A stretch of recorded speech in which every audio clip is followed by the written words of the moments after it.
Ayan, good day mga boss. Welcome back ulit sa ating YouTube channel. Bali ngayong araw ay medyo makulimlim at nakakapag-harvest tayo sa ating solar panel ng around 8.2 amps. Mapapansin nyo, 8 amps siya.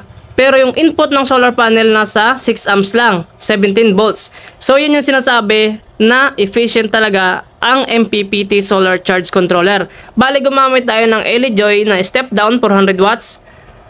Tapos, nasa 17.6 volts yung ating solar panel. So yan yung pinaka volts ng solar panel kapag tinester natin. Nagkakaroon siya ng 5.8 amps, pero kapag sa output na, nasa 13.3 volts at 7.5 amps na. Ibig sabihin, mas tumaas or same capacity rin yung output niya sa input ng ating solar panel. So, yun yung MPPT. And yan yung tinatawag na 99% na efficient. So, nilagyan ko lang siya dito ng fan kasi walang fan yung ganitong klaseng solar charge controller.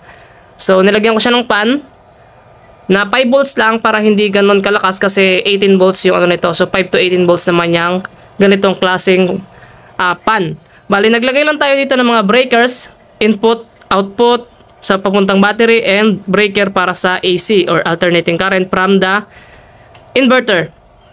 So, ang battery ko nagamit mga boss, yan LiPo4 na 120Ah. Bali, DIY ko siya or inassemble.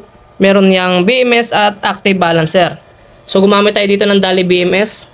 At yan yung pinaka-solar setup natin. Ito naman ay watt meter. So, nasa 3.5 watts yung ang load natin ngayon. Siguro ito lang yan yung charger ng phone.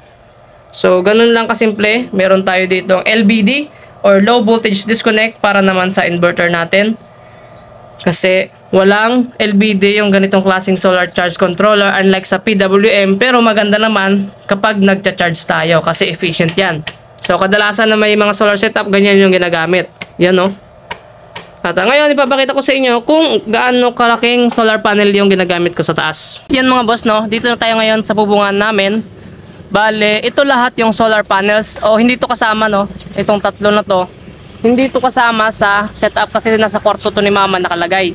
Or sa loob ng kwarto ni mama yung setup nito.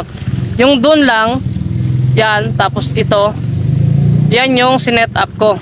Sa doon, nakakabit sa LEJOY natin. Yung ganito kalaking solar panels or solar panel, 200 watts at yun naman ay 100 watts. So ito, siguro kung hindi ako magkakamali, nasa 40 to 50 watts kada isa niyan. So naka-parallel connection lahat yan. Meron siyang sariling wire at ito naman, tong dalawa na to is may kanya-kanyang sariling wire and then naka-parallel siya pagdating nasa solar charge controller. So yan lang, hindi pa siya ganun ka-organize at pinag-aaralan ko pa yung ganitong klaseng solar setuping kaya hindi pa ako masyadong expert sa ganito. So, malalaman natin yan soon. Pero, ganun to nga, nakakatulong na rin yung ganitong klaseng setup lalo na sa bahay namin kasi wala tong kuryente at full solar setup yung gamit ko dito sa aming bahay. So, medyo makulimlim pa pero nakakapag-harvest din tayo ng maayos. So, yun nakagandahan pag marami kang solar panels.